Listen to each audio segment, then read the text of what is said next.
Halo semuanya, hari ini kita bakal bongkar rahasia dari sesuatu yang sebenarnya ada di sekitar kita tiap hari. Pecahan. Siap? Yuk kita langsung mulai aja. Coba deh bayangin, kamu lagi pesan pizza sama teman-teman. Gimana caranya biar semua kebagian sama rata? Atau pas lagi motong kue ulang tahun? Nah, kegiatan membagi-bagi secara adil ini, itulah intinya pecahan. Dan ternyata di matematika, ada loh bahasa khususnya buat ngomongin soal bagi-bagi yang adil ini. Oke, kita mulai dari yang paling dasar dulu ya. Jadi, simpelnya begini. Pecahan itu ya sebagian dari sesuatu yang utuh. Kata kuncinya di sini adalah sama besar. Jadi, kalau balik lagi ke contoh pizza tadi, setiap potongannya harus sama ukurannya. Satu pizza utuh dipotong jadi 8 bagian yang sama persis, artinya ya tiap potong itu nilainya 1/8. Setiap pecahan mau kelihatannya serumit apapun, itu selalu cuma punya 2 bagian utama.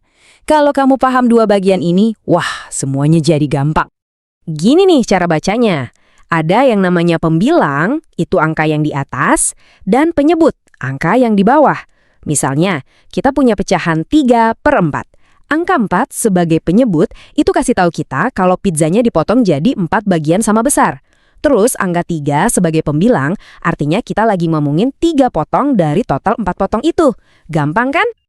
Oke, sekarang kita udah tahu nih apa itu pecahan. Waktunya naik level. Gimana caranya kita nambahin atau ngaliin pecahan? Tenang, ini lebih gampang dari yang kamu kira kok. Kita coba tantangan pertama, penjumlahan. Misalnya, kita mau nambahin 1/3 sama 1/4. Kita nggak bisa langsung jumlahin gitu aja angka atasnya. Soalnya, ukuran potongannya beda. 1/3 itu kan lebih gede dari 1/4. Nah, triknya begini. Kita harus bikin ukuran potongannya jadi sama dulu. Caranya, cari angka yang bisa dibagi sama 3 dan 4. Paling gampang 12. Jadi, 1/3 kita ubah jadi 4/12. Dan 1/4 jadi 3/12. Kalau penyebutnya udah sama-sama 12, baru deh kita bisa jumlahin angka atasnya. Dan jawabannya adalah 7/12. Tuh kan, kuncinya cuma 1. Samain dulu penyebutnya. Kalau itu udah beres, sisanya gampang banget. Lanjut, gimana kalau perkalian? Nah, ini kabar baiknya. Perkalian itu jauh lebih simpel. Yuk kita coba kalikan 2/5 dengan 3/4.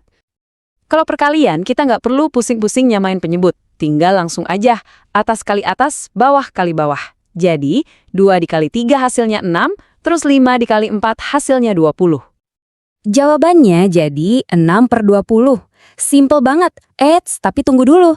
Apa 6/20 ini udah bentuk yang paling sederhana ya? Coba simpan dulu pertanyaan itu. Nanti kita bahas. Oke, operasi terakhir pembagian. Yang ini punya satu trik keren yang bikin pembagian jadi sama gampangnya kayak perkalian. Kita coba bagi 2/3 dengan 4/5. Triknya cuma satu, balik dan kalikan. Jadi, kita ambil pecahan yang kedua, yaitu 4/5, terus kita balik jadi 5/4. Habis itu, operasinya kita ganti dari bagi jadi kali. Nah, kalau udah gini, tinggal kita kalikan aja kayak biasa. 2/3 dikali 5/4. Hasilnya adalah 10/12. Jadi, ingat ya, kalau pembagian, pecahan kedua dibalik, terus dikali. Beres. Nah, ingat kan tadi pertanyaan saya soal 6/20? Sekarang kita bahas gimana caranya bikin pecahan jadi lebih rapih. Namanya menyederhanakan pecahan. Dan ini penting banget biar hitungan kita efisien. Jawaban kayak 6/20 atau 10/12 itu sebenarnya udah benar. Tapi angkanya kegedean. Bisa nggak sih kita tulis pakai angka yang lebih kecil tapi nilainya tetap sama? Jawabannya tentu aja bisa. Biar gampang, kita pakai contoh baru ya, 6/8.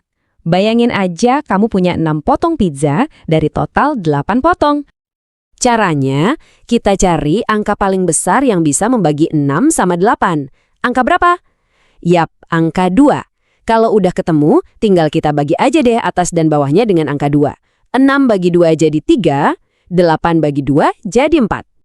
Dan inilah hasilnya. 3/4. Nilainya sama persis loh sama 6/8, tapi ditulis dalam bentuk yang paling simpel. Kelihatannya lebih rapih dan lebih enak buat ngitung lagi nanti. Oke, kita udah bahas semuanya nih, dari definisi sampai cara menyederhanakan. Tapi pertanyaan paling pentingnya, buat apa sih kita belajar ini semua? Nah, sekarang kita sambungin lagi semuanya ke dunia nyata. Dan ternyata pecahan itu ada di mana-mana. Dari resep kue yang butuh setengah sendok teh garam, sampai pas kita bilang, ketemu 1/4 jam lagi ya.